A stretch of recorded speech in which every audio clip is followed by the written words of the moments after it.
Rhetorical question. Can we talk about the news for just a few minutes? Not any one story in particular, but the news itself as a concept, as a system, as technically a form of supposed communication. The news, like most things in our culture, has roots in ancient Greece. If you look hard enough, everything goes back to Greece, where the word broadly just meant a message. News was information conveyed by a message, whatever that means, and however it means you want to do that. It was a message from one party to another, or from one person to a lot of people, small, big scale, doesn't matter. It was a message. That's not to say that earlier societies before Greece didn't have messages, but they didn't have that modern notion that we do around that word of what news is supposed to be. That, in fact, began in Greece. Greek and Roman society also broadened the concept to public communication, like in mass. They would use public message boards or news boards that were put in most cities to confer all sorts of information, a variety of news, such as bad credit warnings, defaulted loans, and updates from Rome. Those were the kinds of things you'd find in the shopping center. Maybe wanted posters, I guess, are equivalent to that, or missing people posters. It wasn't much unlike our news today, except that credit scores were public, but perhaps it was all on a different scale or a different medium, right? You would used to nail up something to the board in your city square, but now you just get it, subscribe to it online. So maybe there's a change in the technology, and there's a vast difference in technology, and that's changed some things, but some things are the same. Thanks to social media and the internet, no longer is news limited to the public message board in the city square, but now from anywhere and everywhere, you can be constantly, whether you want to or not, 24/7 in the know about just about everything everywhere. In fact, it's probably easier to find out what a Kardashian ate for breakfast than it is to find out something happening in downtown Arlington, because everything is so big now. The scale has changed. That's not necessarily a bad thing. Global connectivity and awareness allows humans to tackle global issues together and to unite in ways that previously were not possible. It's a good thing. But I'm not convinced that the access and content of the news that we have today is necessarily always a good thing. Now, if I were to guess, which I'm going to, I would think that no one in the room today got excited at all when I said we need to talk about the news. In fact, I saw more than one of you shake your head no. Let's not do that. Let's not talk about the news. In my experience, there are generally two types of relationships that people can choose from and how you connect to the news. You do it always or you do it never. That's where we are here. And everybody else that does it differently than you thinks you're wrong and you think they're wrong. But those are the two camps. It's about as polarized as politics, right? It's just you do it all or you do none of it. And if you do it all, you like to send all of it to the people who you know don't like to read the news because you think they should know about everything too. And it's your duty as a citizen to inform them of what they don't know. Some people are a little obsessed with the news. Maybe that's an NPR fix several times a day. Maybe it looks like leaving the talking heads on a TV in every room in the background of your house at all times. Or maybe you just keep your notifications on loud and proud so you don't miss whatever the next pop culture scandal is. I don't know what it is. There's so many different types of news now that you can pick your obsession style. It can be cultured just for you. Sounds exhausting, but some people love it. And they just have to have it, all of it, all the time. Regardless of presentation or medium, some people really do consume the news constantly. Others, much to the dismay and confusion of that first group, avoid the news like the plague and would rather just be fine never seeing a headline ever again. The news obsessed do not understand this, and they think it is an irresponsible ignorance, while the news avoiders just simply cannot consume what they would describe as the same thing every day. What's the point of a headline if they're all just the same thing as yesterday and the day before that? You can take any old headline and substitute a couple adjectives and verbs and nouns, and it's all the same. It's the same thing all the time. I don't need to watch this. I don't need to hear this. It's just depressing. It's just sad. It's just more of the same. It's just going to put me in a mood. There's no point. The reason for ignoring the news is not a lack of compassion for the world, but it's a limit drawn on how much bad news, depressing news, unchanging news the world has to offer. Somebody has decided to put their foot down and say, no more. Turn the notifications off. And these two groups of people do not understand each other, and they do not wish to. And no matter how much you think that they might change their mind about this, they're not going to. And so you can share that article about how that's damaging to society for you not to read the news. But the thing is, the people who don't consume the news are the people who don't have their notifications turned on and are the people who are not going to see the article you send them or care. Hence the cultural divide. Two kinds of people, not much room in between. Though, like all of you, I like to think myself somewhere in the middle. That's the thing with extremes, isn't it? Nobody's ever on an extreme. That other person might be on the extreme, but not me. I'm always in the middle. I like to think myself in the middle, like everybody else. I do partake in the culture of news in a very controlled way, having carefully crafted the news that I take in, not to avoid what I don't want to hear, but to try to hear a broad range of things. And yet, despite my efforts, I still cannot, for the life of me, culture some sort of a balanced news feed. Just sidebar, even that word news feed should drive you all bonkers. Because it implies you eat it. This is what you eat. This is what sustains you. This is what nourishes you as the news. That's a sermon in and of itself. I know that God had a thing about eating books, but eating your news is not the same thing as, it's a sermon for another day, but just news feed should bother all of you. I can automate my news feed countless ways, and I can add in apps on my phone that specifically feed me good news stories. Because if you don't specifically tell your settings to feed you good news, you're only ever going to get the headline news, which is always scandalous or crisis mode. And even though I do that, even though I tell my stuff to give me good news, I still cannot find the balance that I want. It's firmly fixed in favor of bad news.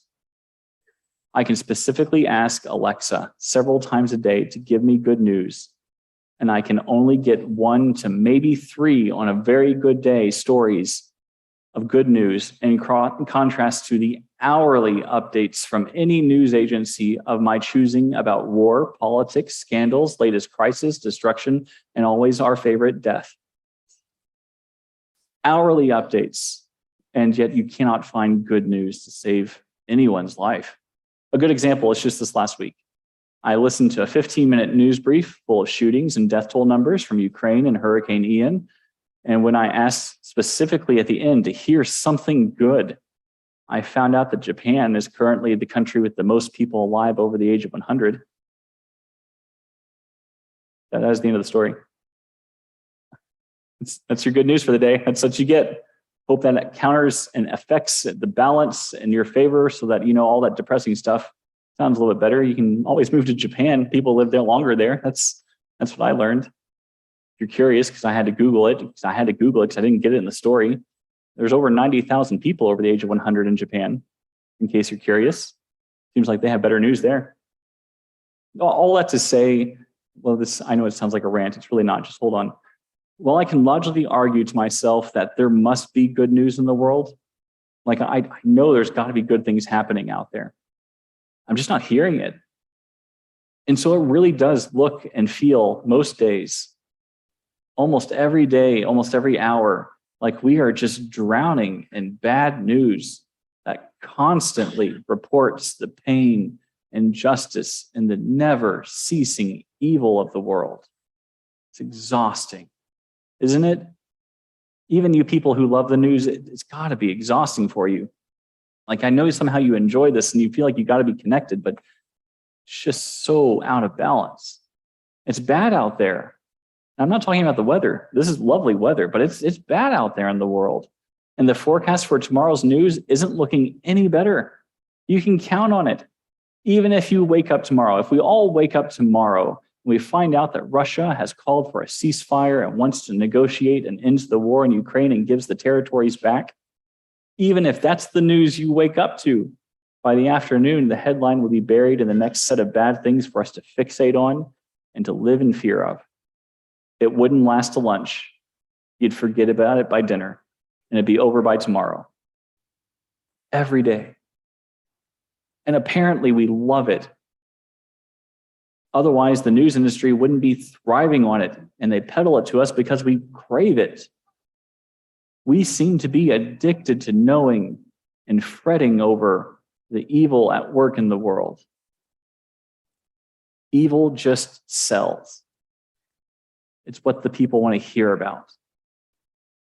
And when you put it like that, it sounds so awful, doesn't it? Would the news or the capital N, whatever that is, would the news be able to survive, economically speaking, if we stopped paying to read about all the horror in the world? What does that say about us as people?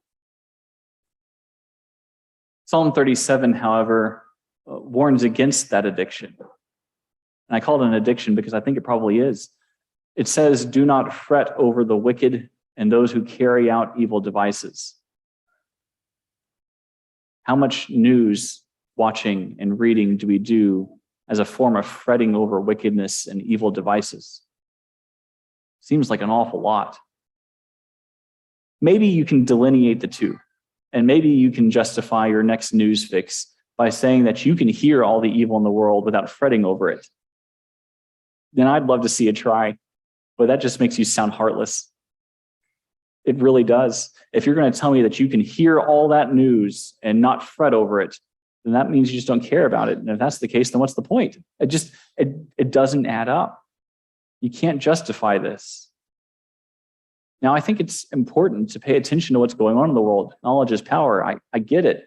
There's a reason to know what's going on. And even God paid attention to the suffering of Israel when they were in Egypt. It's important to know what's happening. But trying to know all the things all the time without ever fretting over it. Psalm 37 might just be one of the most impossible things in all the Bible. How do you know of all the evil in the world and not fret over it? There's no denying the vast amount of wickedness and evil devices in the world with which we are constantly bombarded. And it's near impossible not to be worried about at least one of those things. Local or global, left or right, the news has something for everyone to fret over. It doesn't discriminate against anyone in this business of fear-mongering. There's something for everybody to be afraid of. So what is a person like me in the middle supposed to do? If burying my head in the sand is irresponsible, as all the news consumers tell me it is, if not simply just impractical, how in the world could you avoid it all even if you wanted to? How would the psalmist have me react and handle this condition of the world? Tell me not to fret, but then that's not enough. By just not worrying about any of it, that's not enough. Even if I could, which I am skeptical about that possibility. I don't think in this case that not doing something is the same as proactively responding to something. Telling me what not to do is the same as telling me it's not the same as telling me what I should do. Those are two different things. Telling a kid not to eat the cookie does not communicate that they should eat their vegetables. The smart child will then go eat cake instead of the cookie and say, I did not eat the cookie. Telling me not to worry about the news is not going to make me not fret over it. I'll just find a different way to fret over it. We're a creative people. You can say not to eat the cookie, and they're going to eat the cake instead. And if you say not to eat the cookie, it's just going to make everyone want the cookie more. Guess what you're having after lunch? A cookie to go with your news.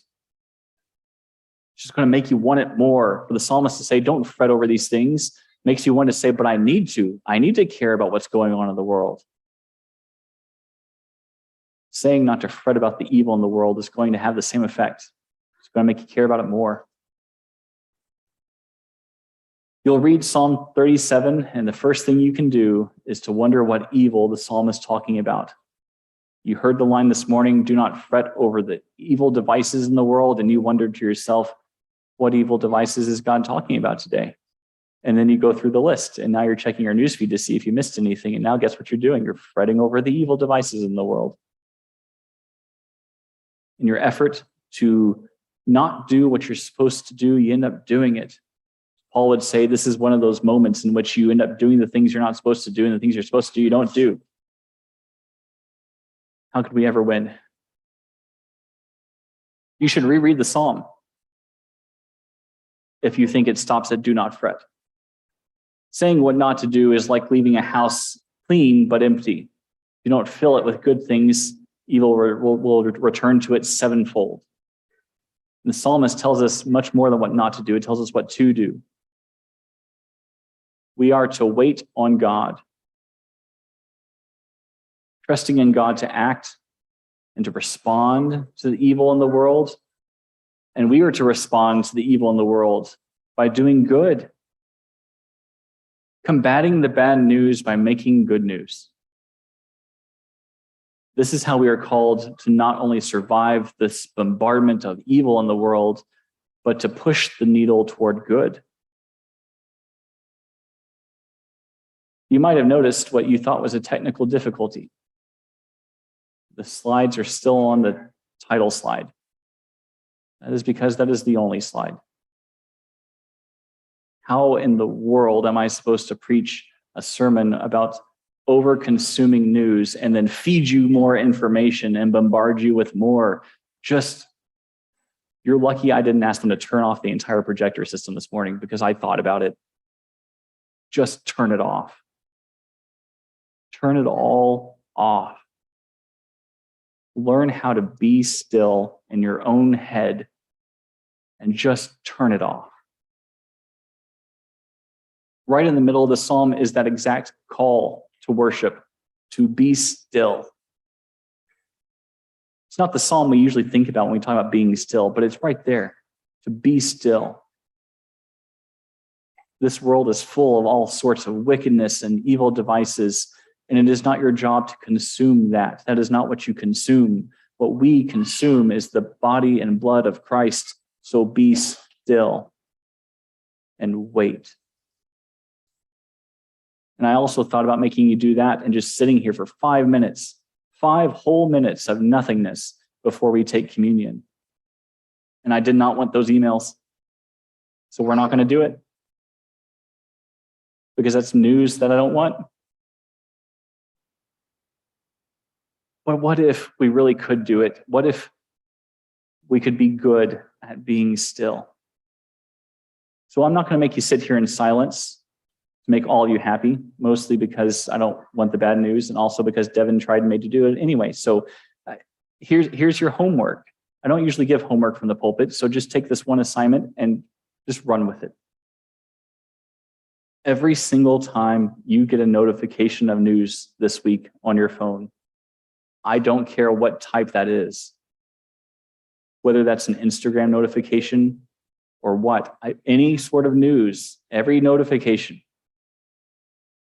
spend the exact same amount of time that you spend on that notification in silent prayer afterwards.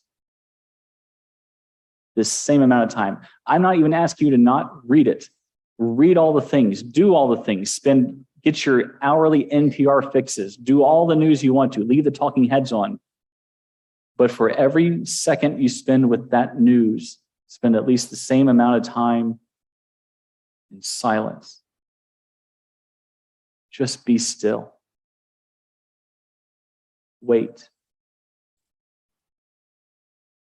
Calm down the noise,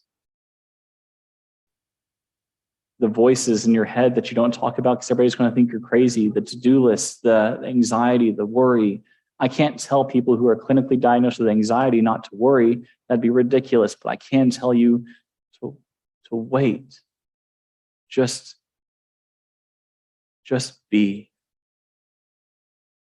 And if that's too much, if that's too hard and you think I'm ridiculous, then try a different homework assignment. I'll give you an option. For every piece of bad news that you read this week or hear about this week or consume this week, I want you to cook up some good news in reply and feed that to somebody else. Fill someone else's news feed with good for every bad thing you read about. Do good. Wait for the Lord. Trust that God is still in control of all this mess that we are constantly worried about. and for the sake of your own sanity, be still. I am aware that a lot of us spend a lot of effort trying not to be still, because if we're still, then we have to think about all the things we don't want to think about. Our mind runs rampant. And that's because you don't have the muscle memory and the muscle building and the skill building to be still and be able to ignore those things, because you're not being still to ignore those things. Funny thing about prayer, prayer is not a monologue. Prayer is not a place for you to give a speech to God. Prayer is a place in which God speaks back to you, whispering things into your heart through the Holy Spirit that you can't even utter with words, and utters things back to God that your spirit can't even express in words. Prayer has always been a place to listen as much as it is a place to talk. To be still isn't to do nothing. To be still is to wait on God and trust that God can handle it, even if you do nothing, especially when you do nothing. To be still, the way that Psalm 37 teaches us to be still, is to express an infinite amount of trust in the God who can do everything that you can't about all the news of everything that's evil in this world. It's to give up trying to control it all and to just let God do what God is going to do with or without you, and to acknowledge that the world will turn the way that God wants it to, regardless of the news you read or don't read. Just be still. 1 second for every second of reading the bad news, or at least one good recipe to throw back at somebody else in the world for every bad meal that the world tries to feed you in your news. Give us something good to eat. And as you come to this table, consume something good. Consume the love of Christ. Consume the grace of his blood. Consume forgiveness. Consume mercy. Let it nourish you and fill you with good things that you can take back into this world as it screams as loud as it can about the evil surrounding you on all sides. And if you haven't figured it out yet, the reason why the world screams about all the evil so loudly all the time is because it's trying to convince you that that's all there is, to drown out the good that you do have around you and inside of you and within you and from all sides. Take this meal, eat his flesh, drink his blood, fill yourself with goodness, and do good while you wait for the Lord, being still amidst all the chaos of the world. Let's stand and sing.